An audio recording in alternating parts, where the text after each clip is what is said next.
Գագիկ Ծառուկյանի հյուրը լուսանկարիչ, լրագրող, խոսքի ազատության մրցանակի դափնեկիր Անի Գևորգյանն է։ Շուրջ 1 տարի նա իր տեսախցիկի օբյեկտիվում է պահում Հիսուս Քրիստոսի արձանի կառուցման ընթացքը, իսկ ցուցահանդեսները Երևանից մինչև Բեռլին արդեն հասցրել են հայտնվել համաշխարհային մամուլի էջերում։ Վերջին տարիներին բոլորս ոնց որ ստիպված էինք, չէ, պատերազմական, հետպատերազմական, հետո տեղահանություն, հետո տեղահանության հետ կապված խնդիրների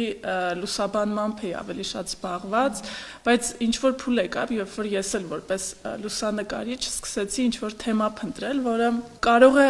երազելու, մտածելու, հույս ունենալու ինչ որ առիթ ստեղծի։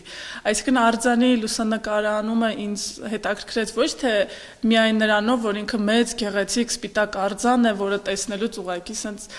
ոտքերը թուլանում են, այլ այն թե ինչ իմաստ է դրա մեջ դրված ու այն թե նաև արձանի կառուցումը ինքը իրենով ինչ ճանապարհ է անցնում։ Ապրես դες միշտ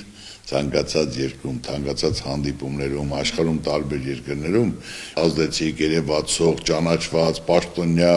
գործարը հանդիպելով միշտ իմ ազգի պատիվը բարձր պայելով հպարտ են քայլել։ Խեղճությունը, պարտությունը դա մեզ պատիվ չի բերում, դա աշխարհում եք մեր ամբողջ աշխարհի հայությանը։ Պետք է կարողանանք այդ ազդեցիկ հայերին համախմբել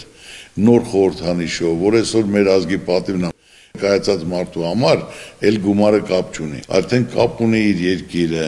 իր ժողովուրդը, իր հպարտությունը, իր հզորությունը, իր պատմությունը, որ ինքը լսելով Հայաստան պետք է իրան ավելի հզոր զգա, ոչ թե լսելուց ինքը փոքրանա։ Ամոթ է մեզ, որ մենք ուսուսի չտանք եւ քայլ չկատարենք։ Այսօր կապ չունի կուսակցություն, դաշինք, պաշտոն, մանդատ։ Արձանի թեման վաղուց է դուրս եկել մեր երկրի սահմաններից։ Համաշխարհային մեդիա դեմքեր, բլոգերներ, մարզիկներ ու կինոաստղեր գրեցին, եկան ու դեռ կգան Հայաստան տեսնելու եւ մասնակցելու աշխարհի նոր հրաշալիքի կերտմանը։ Ցանկացած երկրում խոսում են ու ցանկանում են գան տեսնել ու բոլորը սպասում են երբ է կառուցվել, երբ է բացումը լինելու։ Ինձ էլ են շատ հարցնում։ Կինոը, որ ես նայում եմ, համ հիանում ես, համ մտքերով նայում ես, որ Ինչքան ճիշտ բան է արել քո երկրի համար, քո ժողովրդի համար, պատմության համար, туриզմի զարգացման համար։ Ինքը իրան կառուցվում է, հավատա ինձ։ Ինքը իրան կառուցվում է։ Դա այն բանն է, որ Աստծո կամոք Աստված կամենում է։ Որ Աստված չկամենա, ոչ բանը չի ստացվի։ Ծառուկյանի միտքն է, ցանկությունն է, ֆինանսավորն է, բայց մնացածը կառուցվում է ազգի կողմից, ժողովրդի կողմից։ Բոլորս էլ գիտենք նույն արձանի հետ կապված էլ, հատիսի հետ կապված էլ, այսինքն շատ թեմաներ կան, որոնց վերաբերել կա քննադատություն եւ նորմալ է որ լինի։ Դա նորմալ է այո, իհարկե։ Հիմա Ֆրանսիայում Էֆելաշտակ կառուցել են 80-90%-ը դեմ էր, որոշել էին կառուցեն, հետո քանդեն։ Բայց այսօր դե հիմա թող ասեն քանդեն։ Թող չեն քանդի, բայց ամենակարևորը նոր խորհրդանիշ պետք է լինի, ազգային վերածննդի, ներքին հաշտության, համերաշխության խորհրդանիշ, մեր ազգին, մեր հայությանը, կամեցողություն, բարիություն, լույս, հավատք։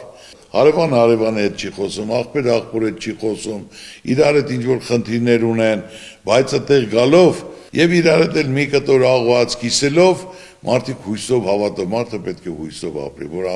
վաղը լավ է լինելու, անպայման լավ է լինելու։ Անի Գևորգյանի լուսանկարների թեմատիկան տարբեր է, դրանք տարբեր տարիներին շրջագայել են աշխարհի մի շարք սրահներում, բայց Փրկչի արձանի ֆոտոպատմությունը վավերագրողի համար առանձնահատուկ նշանակություն ունի։ 2-3 շաբաթ առաջ ցնաբուքի պատճառով մնացինք այդ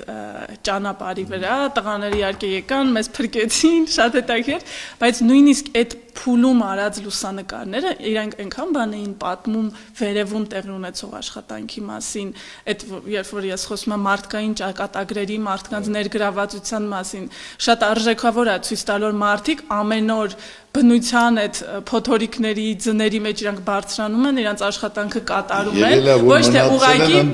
այո, ես գիտեմ։ Նոր առավոտ մինչև պետք է ճանապարհը բացեն, բայց մարդիկ մնացել են ու մեծ հաճույքով, ցանկանում հիմա էլ որ գնանք աշխատում են։ Գագիկ Ծառուկյանը եւս մեկ անգամ կարևորում է Հայաստանի պատմությունն աշխարհին ներկայացնելը, երկիրն էլ ավելի ճանաչելի դարձնելը, պատմել այն ամենի մասին, ինչը պատկանում է միայն Հայաստանին։ Ասում եմ երկրներ կան, որ չեղած բանը սարքում են, որ դա իրենցն է, ինչ որ մի բան կարողանան, բայց մենք մեր եղածները չենք կարող աշխարհին ներկայացնել։ Չենք կարող։ Քրիստոնեությունը պետականորեն մենք ենք ընդունել, բայց դրա մասին մենք չենք խոսում։ Ու երբ որ մենք ասում ենք, բոլորը զարմանում են, չէ՞։ Դրա համար որոշեցի, որ գոնե մենք ասելու բան ունենանք։ Կային մարդիկ, որ քննադատում էին, իսկ մեկ անգամ հարցնվեցին, բա որ քննադատում են, դու կառուցում ես ոնց, ասի շատ նորմալ, հիմա բոլորը միանման չեն մտածում, բայց կգա ժամանակը կհասկանան, ինչ են կարել եւ սա մեր երկրին, մեր ժողովրդին ինչ է տալիս։ Հայրենիքի հանդեպ սերն ըստ Գագիկ Ծառուկյանի բառերով չեն արտահայտում։ Դրա չափման միավորը գործն է, այն աշխատանքը, որը հզորացնում է երկիրը։ Ես ասել եմ մեկ անգամ եւս ասեմ, հայրենիքը դա ոչ թե բաժակաճառ, այլ պետք է գործ անես։ Որ հարցը տալի ինչ ես արել, մեծ խոսում ես, կարաս պատասխանես, հայրենիքիդ համար ինչ ես արել, մի բան, ինչ ես արել երկրի համար, կարամ իմանամ։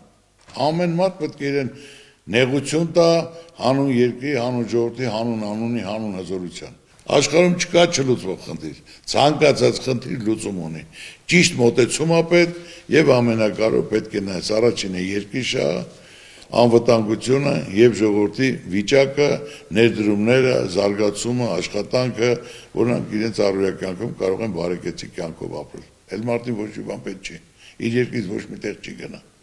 Հանդիպման ավարտին Գագիկ Ծառուկյանը հավանության արժանացրեց Անիի գաղափարը, որ լուսանկարներն ամբողջանան եռալեզու մեկ ալբոմում։ Մինչև արձանի տեղադրումը սև ու սպիտակ ֆոտովավերագրությունը տեսնելու հնարավորություն կունենան բոլոր ցանկացողները։ Արձանը դեռևս չտեղադրված այն վայրում, որում պետք է տեղադրվի վերջո,